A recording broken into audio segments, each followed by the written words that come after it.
Well, it wasn't just Fox News that made headlines. On Monday, CNN also announced it was, quote, parting ways with Don Lemon. Yes, they're parting ways with Don Lemon. Fox News announced it was parting ways with Tucker Carlson, and CNN is parting ways with Don Lemon. They're parting ways. Excuse me for a second. I must go to the powder room and part ways with last night's pork roast. You're listening to The David Feldman Show, you happy, self-actualized hump.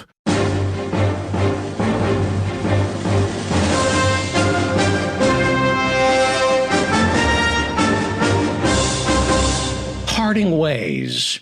What's with this conscious uncoupling from saying what you really mean? Lemon and Tucker Carlson were fired. They were kicked out on their asses, thrown to the curb. Nobody parted ways with them. But this is how news organizations are talking, right? Today, a lone gunman parted ways with 15 school children. You know, folks, unless we outlaw fossil fuels, humans will soon be parting ways with the planet. Speak English. Don Lemon was fired on Monday, and CNN didn't part ways. They fired him.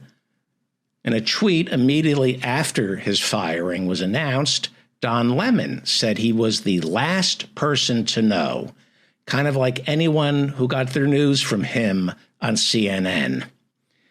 Chris Licht, the new idiot in charge of CNN, probably decided to get rid of Lemon on Monday right after he heard that Tucker Carlson was getting fired.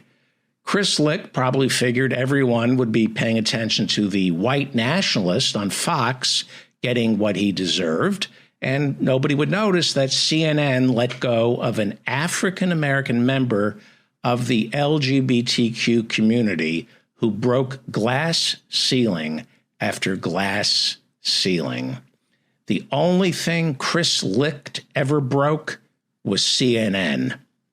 It should be Chris Licht who is being fired, not Don Lemon. Chris Licht. Chris Licht was billed as the new Wunderkid over at CNN when he came there last year. You know, he came from CBS and the Colbert Show. And yeah, he's turned out to be a regular Brandon Tartikoff if Brandon Tartikoff had zero talent, and instead of creating television shows, he just fired people. Hi, I'm Chris Licht. I attended broadcasting school at NYU and majored in letting people go. This effing idiot went to broadcasting school at NYU. What an immense talent. Going to NYU broadcasting school. You know, I can imagine one of Chris Licht's broadcasting professors back when Chris Licht was just a student. I can imagine the professor cornering Chris Licht after class and saying, you know, Chris Licht, you have a real knack for firing people. I see a bright future for you in television news. This guy took over CNN a year ago, and the only thing this piece of shit has created is unemployment. No, I'm cutting costs. Cutting costs is for losers. It's for people who can't make profits. It's for unoriginal minds like yours, Chris Licht. I'm gonna fire people instead of managing them properly to make hit television. I'll just fire everybody because I'm Chris Chainsaw Licht, who slashes costs by firing everyone. Really smart and creative. That's what they taught you at NYU Broadcasting School, you piece of shit. Chris, it doesn't take a genius to destroy things. Anyone can fire someone, and soon you'll find that out when anyone fires you. No, but I'm Chris Licht. I'm willing to make the tough decisions. No. Tough decisions are inventing actual shows for CNN that draw a large audience because they're informative. The easiest thing in the world is to do what Chris Licht is doing. It's firing people. anyone can read a spreadsheet and fire someone. It takes someone with zero talent like Chris effing Licht. Chris Licht took over CNN. He had all these talented people working for him. And instead of, getting them in a room to create good television, he figures, I got it. I'll fire everyone. What a genius. What a genius. Why make original programming when you can just destroy people's careers and lives? CNN still turns a profit, by the way. Just not enough for Chris Licht. But I'm sure Chris Licht's mother is very proud, right? My son, the programming genius. Don Lemon? Well, my son, he came up with the idea of firing Don Lemon. We are so proud of him. Chris Licht. You should fire yourself. That's what you should do. Meanwhile, this troll, Jeff Shell, head of NBC Universal, had to resign on Monday after admitting to an improper sexual relationship. Look at this moron. Jeff Shell, head of NBC Universal, had to quit, was fired because of an improper sexual relationship. It's an improper sexual relationship when Jeff Shell jerks off. Look at this guy. Who at NBC Universal decided to make him the head of NBC Universal? This is the guy who greenlights movies and television? This is the guy. Look at him. He looks like every red herring on Law and Order Special Victims Unit. Doesn't he? He looks like every red herring on Law and Order Special Victims Unit. He looks like the guy they speak to first, and you're watching and you go, oh, he did it. Of course he did it. Look at the way he looks. He definitely did. And then, of course, it's the guest star. That's who was picking winners and losers for NBC Universal up until yesterday. A guy who looks like every red herring on Law and Order's Special Victims Unit. Yeah, I want to work for people like Jeff Shell because Hollywood is a glamour profession.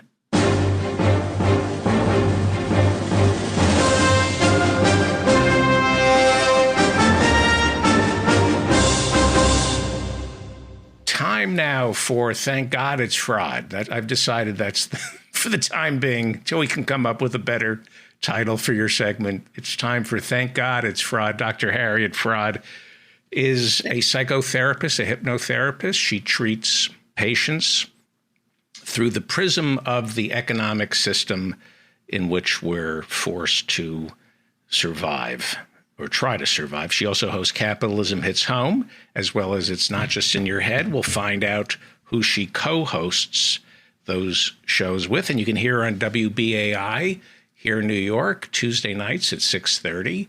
We're going to talk about Tucker Carlson, the debt ceiling, and if there's time, crime. But let's talk about Tucker Carlson, because it's okay to take delight in his suffering, but is he suffering after being fired? Is he capable of shame? I don't think so, but he is exposed in this Dominion lawsuit by saying that he thinks Trump is an idiot, that he thinks Powell and Giuliani are fucking liars, that he thinks that Pirro is lousy, that,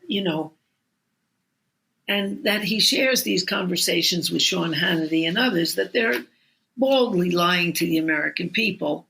And since he's exposed, Fox News is dropping him, or he's leaving Fox News. But this latest Dominion lawsuit where Dominion won the $789 million from Fox opens a trap door into which Fox may fall, and that is they had to pay damages for lying and harming the Dominion voting systems, but they lied and harmed a lot of people and a lot of things who now have a precedent for lawsuits against them. Right. Well, they've got Smartmatic is suing, and I guess there's a producer, the woman who booked Tucker's show, is also suing him. she suddenly discovered that he's anti-Semitic, hates black people and women and the LGBTQ community. Right. It's amazing how she just suddenly discovered this. Yeah. Had no idea going into the job. Well, and these people who've gotten away with lying to the American public are somehow getting their comeuppance. Tomorrow, Trump is up against E. Jean Carroll for rape and defamation, and every postponement and delay that he's tried has been dismissed by Judge Lewis, the latest being that he said it should be delayed because of the media circus. That's what Trump said, that to save money on security for New York City. Right. And Judge Lewis said the circus ringmaster is actually you, Mr. Trump. Good for him. On Truth Social and everywhere else, you've been making a thing out of this. And that in addition, since you have 4 more cases coming up, this would probably be the least media circus you'll get because you have a lot more ahead of you. He was also denied his banning other women he'd sexually abused. He had 26 counts of sexual abuse from various women, and only 2 were allowed to testify, but he wanted none to testify. He didn't want the Hollywood tapes where he's saying how he likes to grab pussy. He didn't want those allowed. Those are allowed. So he's not looking good on that one. And so there will be women who he allegedly assaulted. Yes. Who will testify. That's right. Who will testify to those assaults. Okay. And this, let me ask you about Melania. Who do you think she's more embarrassed by? Or is she embarrassed by Stormy Daniels or Carol, the woman who's suing him for defamation? Well, in her personal assistant's private memoir, where she reveals a lot about Melania once Melania turned against her, she says that when she brought these things up with Melania, she said, "Oh, I know who my husband is." Look, in an original interview, they asked her, "Melania, do you think would you have married Trump if he didn't have any money?" And she said, "Would he have married me if I weren't beautiful?" Right. In other words, it's female pretty flesh for money. It's transactional. Yeah. Right. So she's probably thinking, okay, better her than me. Who cares? It's embarrassing, but she knows who her husband is. Stormy Daniels is probably the most honorable of all, not just she, but his dealings with Stormy Daniels seem to be the most honorable behavior of all the lawsuits he's facing. He had seemingly consensual sex and then try to silence her. But the E.J. Carroll story is rape. And this is going to be possibly, it always comes from a place you don't expect it. Is it possible that this defamation lawsuit that she filed could be the one that nothing's going to destroy Trump, but it will. I think that this, in combination with the 2 Georgia lawsuits and the lawsuits of aiding and abetting the attempt to turn over the election, are going to get Trump. But I think Stormy Daniels, first of all, has more courage than anybody because she started this off. And also, it wasn't exactly consensual. She wanted a job. He offered her a possibility of a job on his television show, The Apprentice, and she could go from her porn star life to her actress life. That was attractive. Then he came out of the bathroom naked, and she said to herself, and I quote, "Ugh, here we go. What have I gotten myself into?"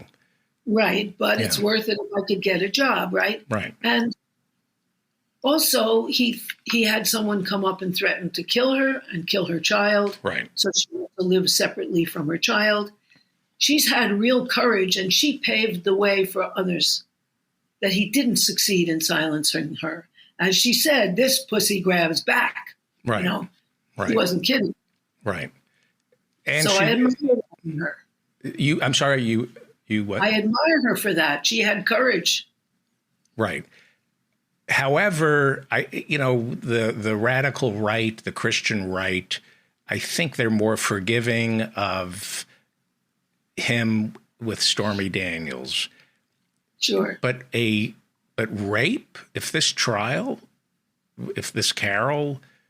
trial starts bringing in, if her lawyers start bringing in women who claim under oath that he raped them, and I would assume they get to cross-examine Trump, or he'll plead the fifth. Can you plead the fifth in a civil lawsuit?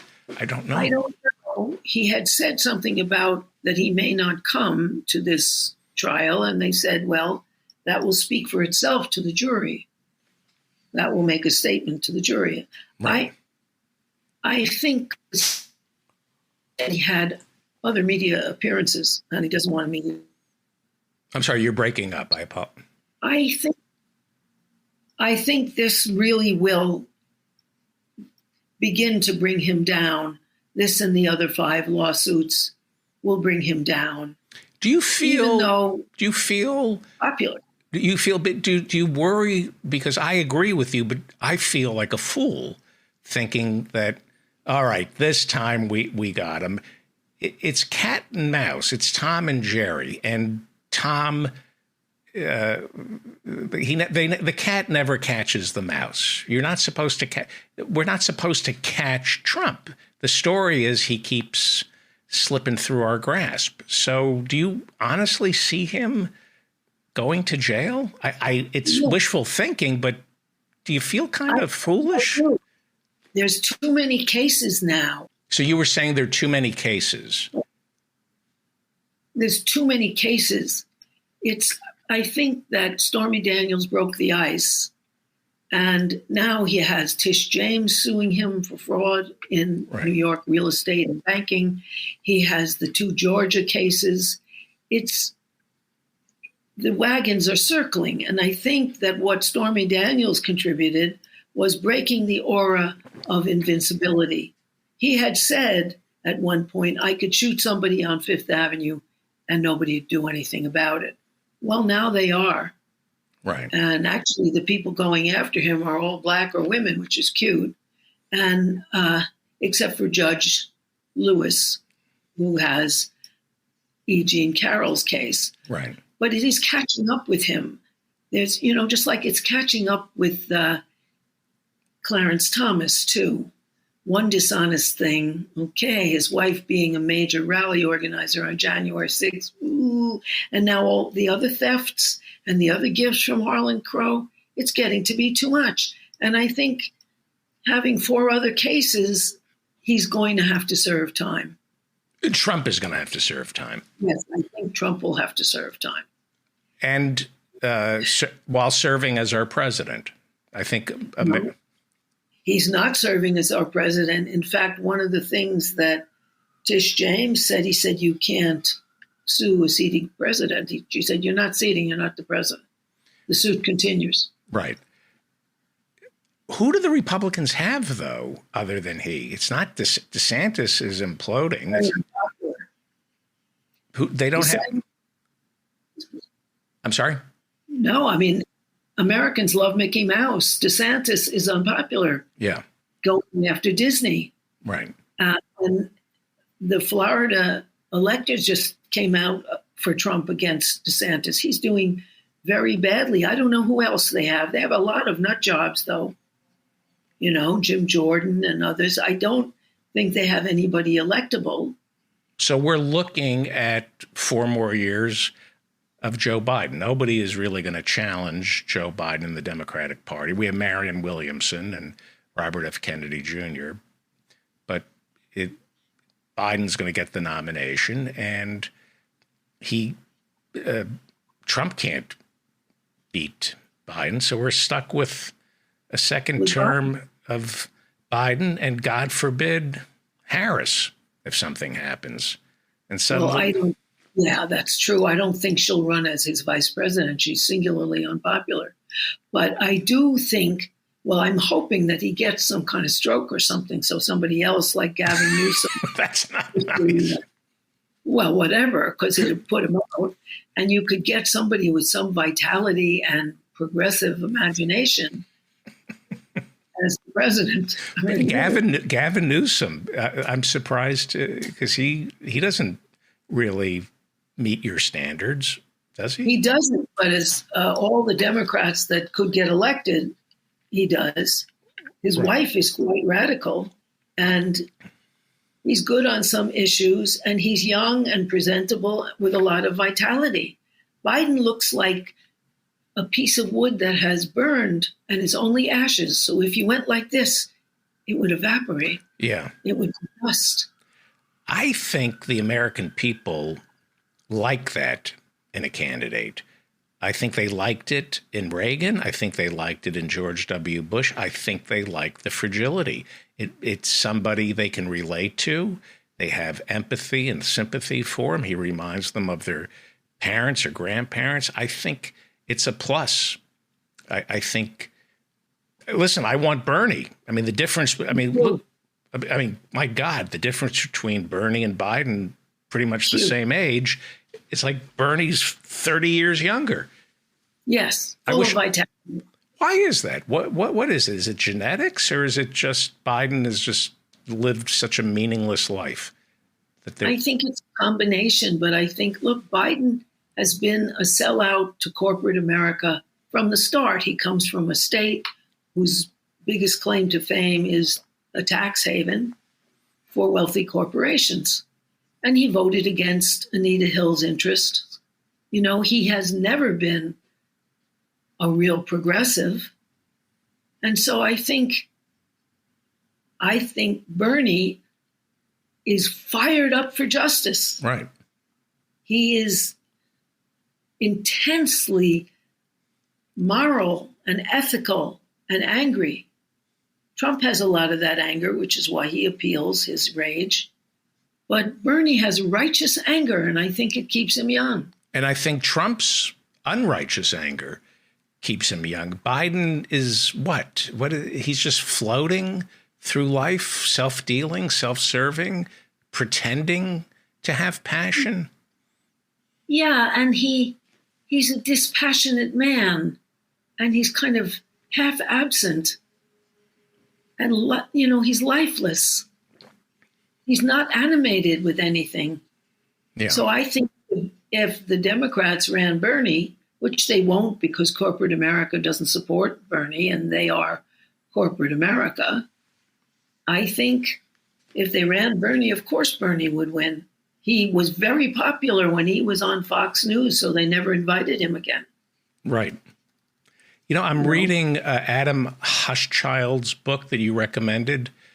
Yeah. He wrote King Leopold's Ghost, and this one is about World War I. It's To End All Wars, the story of loyalty and rebellion.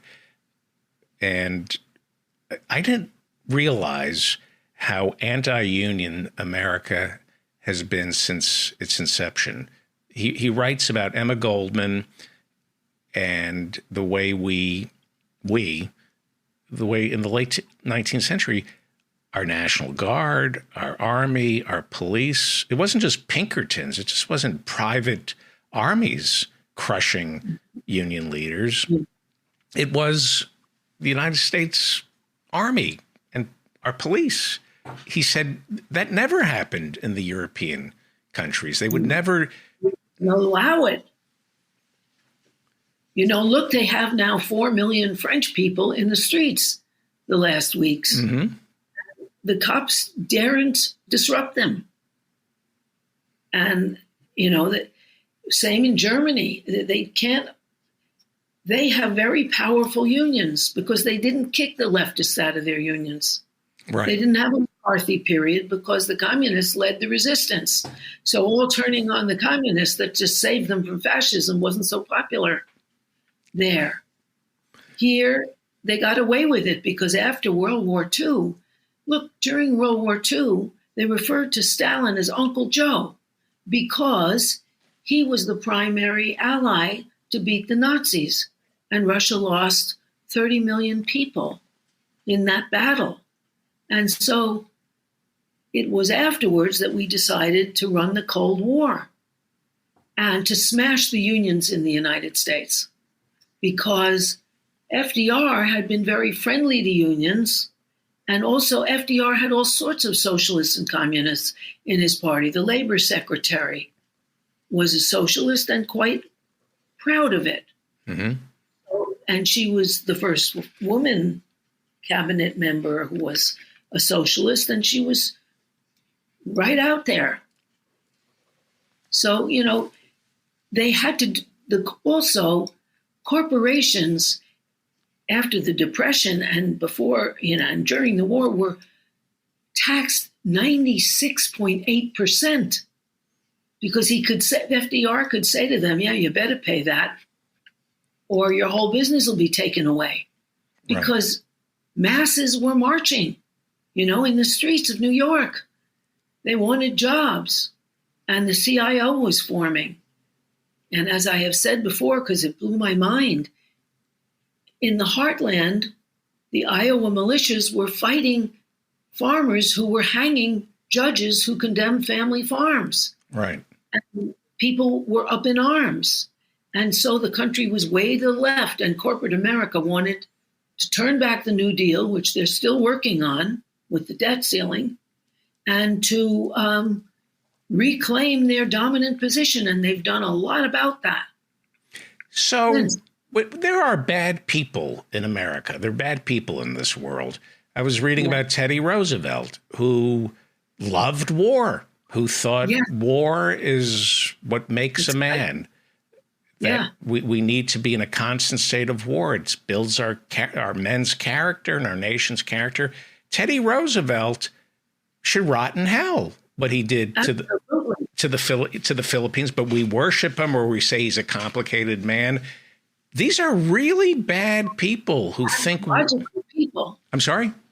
They're pathological people. And so are we, if I attack a pathological person, if I say to them, to their face, you're diseased, you're broken, you're bad, you're dangerous, don't we owe it to our community to point out not just the rapists and the murderers and the child molesters, but the ones who think war is a constant in nature, and that it's good? Don't we owe it to our community to lash out at these people and call them bad?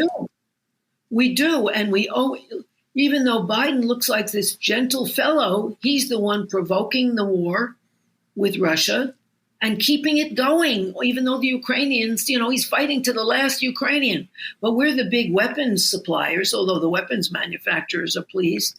And now there are articles all over the European press and in The Guardian as well that American arms are all over the black market, because Ukraine was always known as the most corrupt country in the area, and they're selling the arms on the black market. And of course, Biden knows that. I mean, you look at Biden or Trump. I mean, Trump is a rapist. When you get 40 women with credible claims of rape, you're in Cosby territory. Obviously, these women have to be telling the truth. These are monsters, and this country celebrates monsters. Going back to Tucker Carlson, my first question, is Rupert Murdoch capable of shame? Do they know? I don't think so. I think they deliberately decided that Americans are stupid enough and backward enough and eager enough to believe anything that they could get away with this. And so they kept up the lie. Well, not all Americans, just, about 7 million Americans. Yeah. Well, it's the most watched news channel, Fox. Even though it's not news, it's lies. Right. We're talking about 7 million idiots who tune into it. That's right. And some who aren't idiots, but they suspend their moral sense with this man. So what happens to somebody like Tucker Carlson? Well, he'll probably maybe he'll run for president against Trump. maybe, whatever it is, he'll get some safe berth somewhere, unless there's a real uprising in the United States, because he was very popular for all his lying. He's incapable of introspection. Right. His mother hated him. His mother abandoned him when he was 6 or 7, left him out of her will. What does that do to a guy when your mother hates you? You could be a kinder guy and want all children to have a good parent and want to be a parent to children, or you could become a bitter, angry person, glad to lie to the stupid American public who wants to believe this stuff. Right. You can do either thing. Yeah. There is no one way that people develop.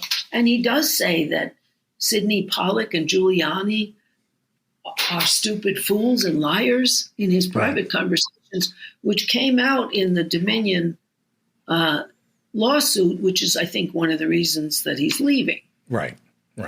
Well, in our limited time, let's talk about the debt ceiling.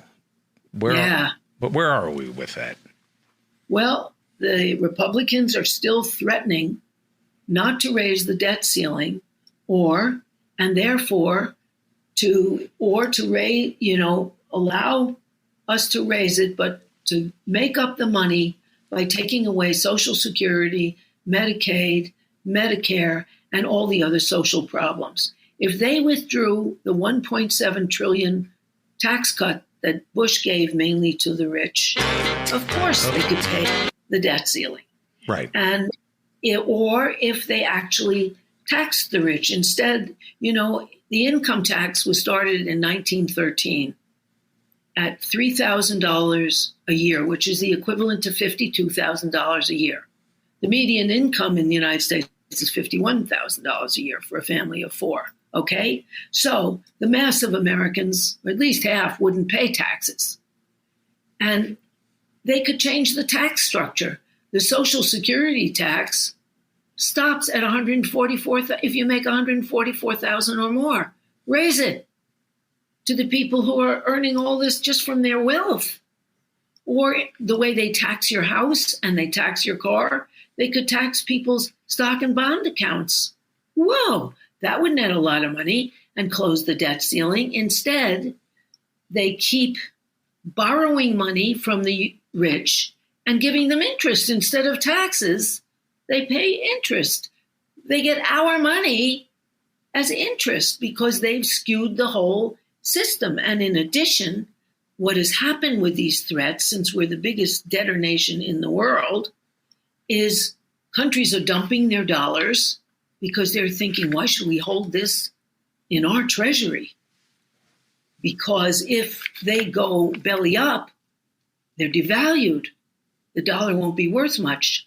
So it used to be that over 67% of the world had their money in dollars. That was their basic treasury. Now it's 45% and on the way down because people are saying, oh my God, these people aren't reliable.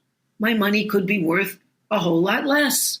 And that's why Lula from Brazil, and now Argentina is entering BRICS, the Brazil, Russia, India, China, South Africa Economic Coalition, and 12 other countries want to join, and they all trade with each other on the basis of their own currency, and the renminbi or the yuan, which is the Chinese currency. So the United States is looking unstable and is losing. And so that it's very dangerous what they're doing, but they're doing it to have an excuse to cut social programs.